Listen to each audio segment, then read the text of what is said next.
আমার পিছনে আছে উহুদ পাহাড়। এটা উহুদ পাহাড়, যেটা সম্পর্কে আমরা জানাজার সালাতের মধ্যে হাদিসের মধ্যে পাই যে ব্যক্তি জানাজার সালাতে অংশ নিবে সে এক কেরাত নেকি পাবে।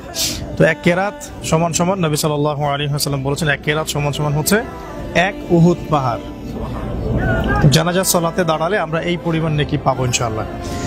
আর দাফন করে আসলে আরো এক কেরাত এক্সট্রা, 2 কেরাত, তার মানে 2 উহুদ পাহাড়। মানে এখন বুঝতে পারবো আমরা কেরাত শব্দের অর্থ কি।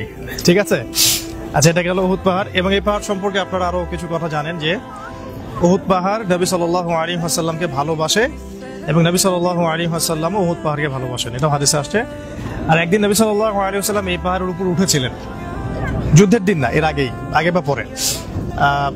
তো তার সাথে ছিলেন আবু বকর রাদিয়াল্লাহু আনহু, ওমর ইবনে খাত্তাব এবং ওসমান বিন আফফান রাদিয়াল্লাহু আনহু, 3 জন সাহাবী। তো তখন উহুদ পাহাড়টা একটু নড়ে উঠেছিল, একটু কাঁপাকাঁপি করেছিল। তখন নবী সাল্লাল্লাহু আলাইহি ওয়াসাল্লাম সেখানে আঘাত করে বলেছিলেন, তুমি শান্ত হও, তোমার উপরে দাঁড়িয়ে আছে একজন নবী এবং 2 জন শহীদ, একজন সিদ্দিক। তোমার উপরে দাঁড়িয়ে আছে একজন নবী, একজন সিদ্দিক এবং 2 জন শহীদ। তো এখানে আলী ইবনে আবি তালিব রাদিয়াল্লাহু আনহু তিনি ছিলেন না, বাকিরা ছিলেন আর।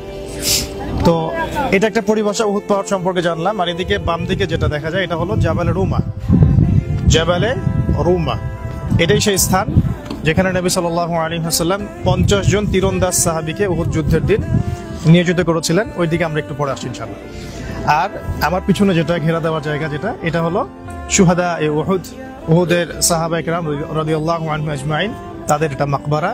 তারা এখানে ঘুমিয়ে আছেন ইনশাআল্লাহ। এখানেই তারা জান্নাতুল ফিরদৌসের বাতাস পাচ্ছেন ইনশাআল্লাহ।